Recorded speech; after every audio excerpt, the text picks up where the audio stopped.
বাংলাদেশ থেকে পাকিস্তান হয়ে দুবাই ফ্লাইটের প্রস্তাব। বাংলাদেশ থেকে পাকিস্তান হয়ে দুবাই ফ্লাইট চালানোর প্রস্তাব জানিয়েছে দেশটি।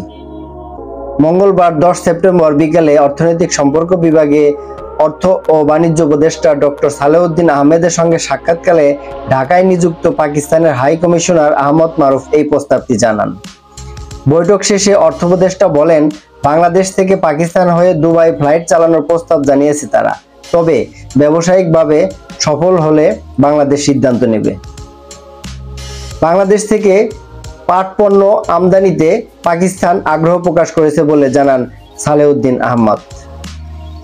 এর আগে সচিবালয়ে সরকারি ক্রয় সংক্রান্ত উপদেষ্টা পরিষদ কমিটির বৈঠক শেষে সাংবাদিকদের অর্থ উপদেষ্টা জানিয়েছেন, আগামী 14 সেপ্টেম্বর বঙ্গবন্ধু আন্তর্জাতিক সম্মেলন কেন্দ্রে বৈষম্য বিরোধী ছাত্র আন্দোলনে শহীদদের স্মরণে সভা হবে।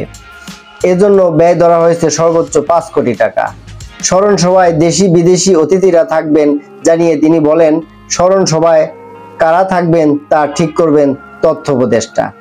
বিদ্যুৎ, জ্বালানি ও সার আমদানির কোনো প্রস্তাব ক্রয় সংক্রান্ত উপদেষ্টা পরিষদ কমিটিতে এলে তা অনুমোদন দেওয়া হচ্ছে বলেও এ সময় জানান ডক্টর সালেউদ্দিন।